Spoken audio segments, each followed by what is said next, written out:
Welcome back to Bombastic Nation and Ting and Ting and Ting.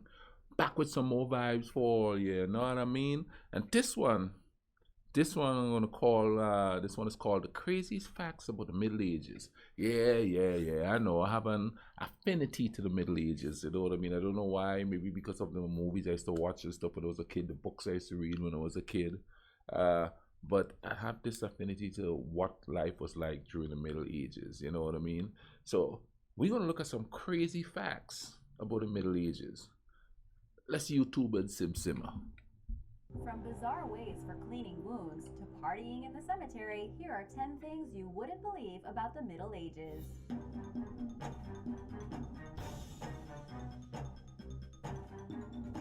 Number 10. Pointy shoes were all the rage. What? Today, if you decided to wear long, pointed shoes, you might look a little eccentric to say the least. But in medieval times, pointy shoes were all the rage. Forget Adidas. If you wanted to look cool in the 14th or 15th century, Wow. you would wear Krakau's, named after the former Polish capital of Krakow. These shoes might have been fashionable, but they were not practical. They were very pointed and elongated, making it a little ridiculous to just walk around. And if you stood too close to someone, they would ruin your nice leather, or you could poke someone in the shin. There's even a record of people not being able to kneel in prayer because of them.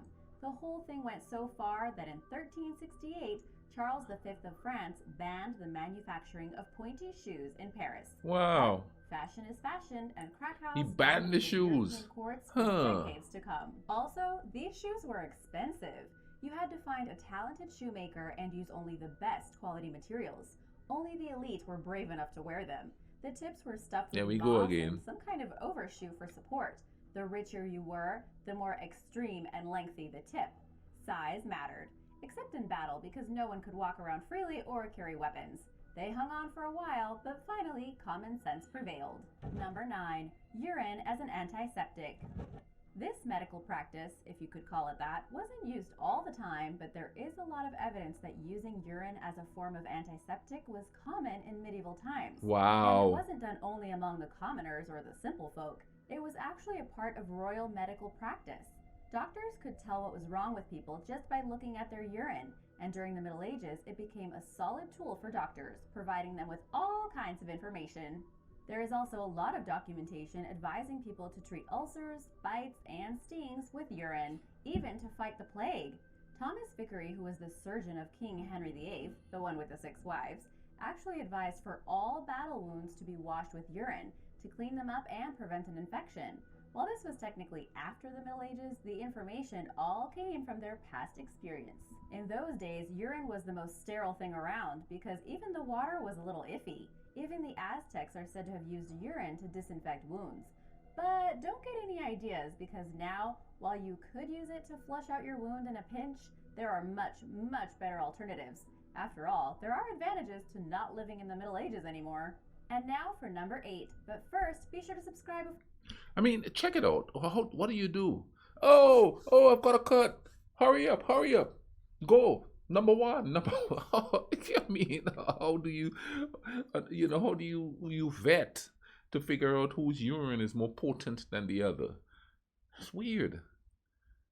And to treat ulcers, how do you treat? Do you inject it? Do you drink it? Wow, that's crazy. That is crazy. Before you leave, and click the notification bell so you don't miss out on the latest videos. Number 8. Football was banned in England. Who would have thought that the country which popularized this sport was the one that banned it in the first place? But it's true. At one point, playing football wasn't allowed in England. I did not know that. Imagine that medieval times were completely different from what we know today. And this goes for playing football as well.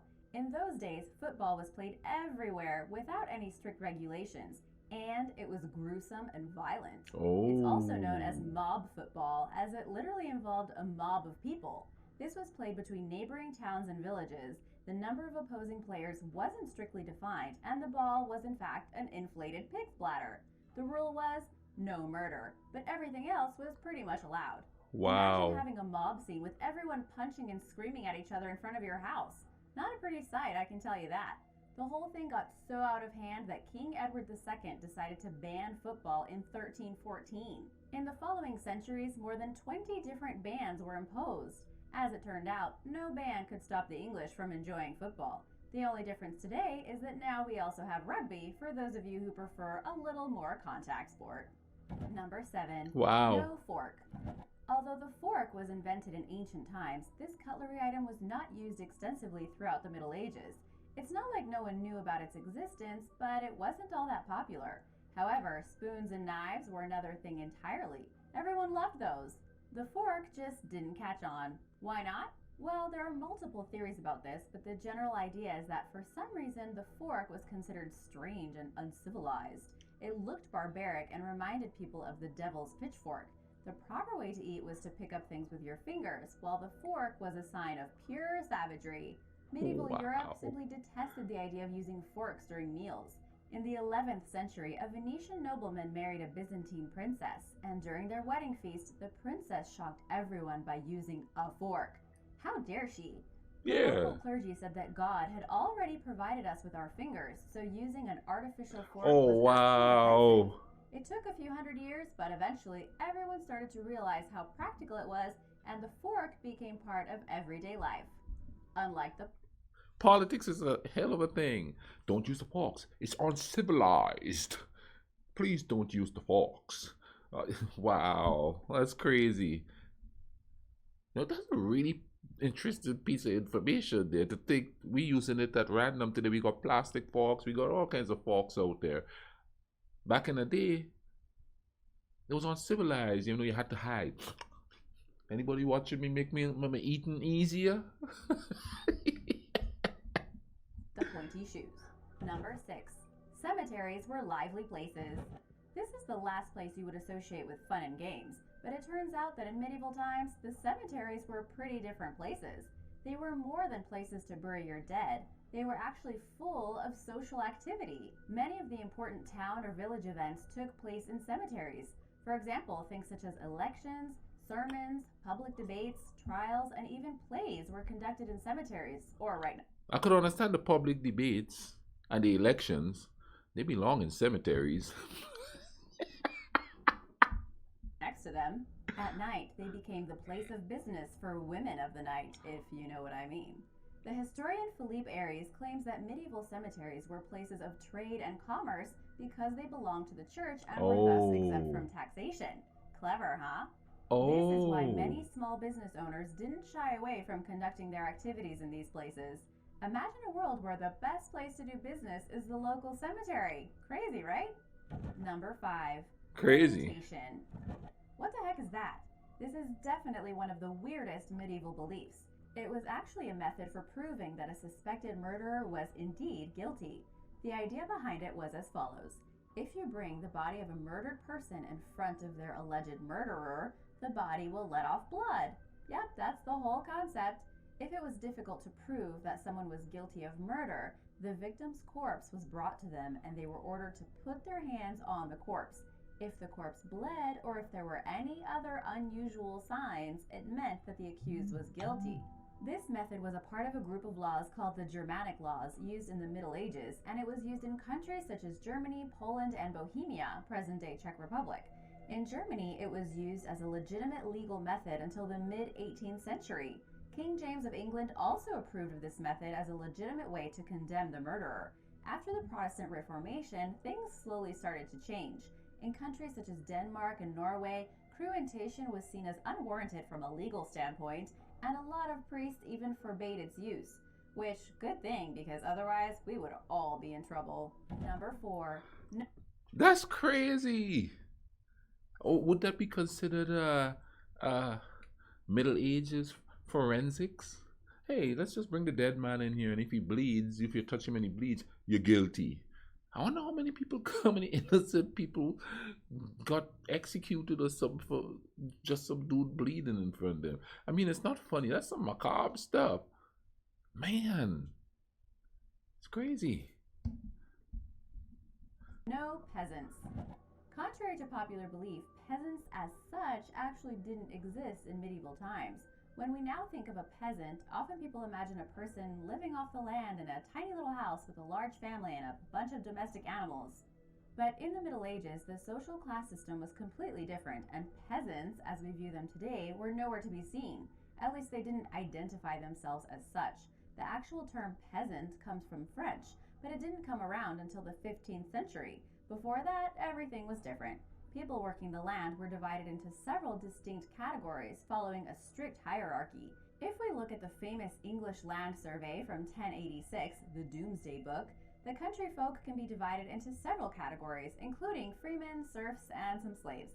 But all of these people lived under feudal lords, and they had to pay rent, and go to war for their lord if necessary. Being a farmer could be less than idyllic, and living in the Middle Ages for the average Joe was pretty tough. Yeah. Number 3, becoming a knight was hard. This might not come as a shock to many of you, but the joy of fighting in tournaments, the code of chivalry, and the glory of winning battles, all of it is now associated with medieval knights. However, the problem is that it wasn't at all easy to become a knight in the first place. First of all, you had to be filthy rich to even attempt it. It's like becoming a professional athlete today. If you don't have solid financial backing, chances are you won't make it to the top. In order to become a knight, you had to be of noble origin and have enough money to afford a horse, armor, and weapons. And it wasn't petty cash, let me tell you. It was like owning a Ferrari today. Wealthy families would send off their boy to a noble's house around the age of 8. There he would become a page, which is basically a servant running errands for his noble. Then at the age of 14, he would become a squire, going through rigorous training until the age of 21, when he would finally be dubbed a knight and take the oath of chivalry. Being a knight was really a great honor because becoming one was an ordeal. Also, knights were not always charming. It was more like Game of Thrones than King Arthur, just saying. Number 2, Bloodletting. Nowadays, you just sing a really good pop song, you're knighted. Take the knee. Back there, you had to go to some rigorous stuff, but now, you know what I mean? You sing a little pop song, a few years of pop song singing, and bam! So. Wow. Bloodletting cures How everything. things change. Bloodletting, along with leeching, was a common I've practice heard about during that. these times, and afterwards because the Victorians really loved this too.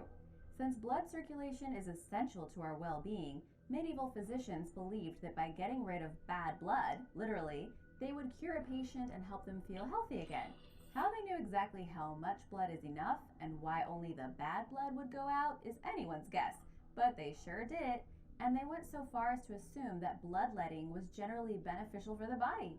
Feeling depressed, got a cough, typhoid fever, the plague? If you didn't have an open wound to spill some urine on, then bloodletting was definitely the solution to all of your problems. Number 1, bone It's crazy. houses.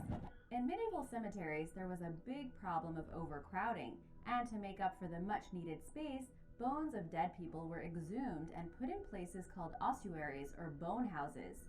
Now mix this with the human need for creativity, and you get nice little works of art. Bones were often arranged in ossuaries for aesthetic appeal and religious messages. In these times, the church had an integral role in society, and the idea of the afterlife was nurtured and discussed all the time. The idea behind making ossuaries was to have believers contemplating their mortal condition and the approach of death. By looking at these arranged bones, a person would see all the fleetingness of life and futility of earthly delights, since of course we're all headed in the same direction. Today, this sounds pretty morbid, but in those days, it was more common than you'd believe. Thanks for watching! Don't you wish you had the... Man, that's some crazy stuff. The bloodletting, the urine stuff, and then this stuff with the skull, the human skeleton. Wow. It's funny because, check this out. The fork was considered barbaric. We use forks every day. The bloodletting would be considered barbaric today. You see that again, man. If you don't know the history, then you don't know where you're coming from, because you know at some point, somewhere down the line, somebody's going to say, well, back in the day, they did bloodletting, and that, you know, even though there's no record of people surviving diseases because of bloodletting, somebody's going to come up and say, you know, we're going to go backwards at some point. Something is going to happen. But anyway, guys, you know what I mean, and keep watching. Keep watching, man. You know, there's on that side there's going to be a, or it might be this side, one or the other. This side, there's a box there. Click it. get into the playlist and watch and watch and watch them thing and them, you know. And also, up there somewhere, there's gonna be a little bubble coming up. Click on that. Watch that vibe too. Just keep watching, man, because we got some good stuff in here. Wasn't that interesting? I find it interesting, and I'm glad you're here to watch it with me. Yes, I. Now, take care of each other. Cool runnings.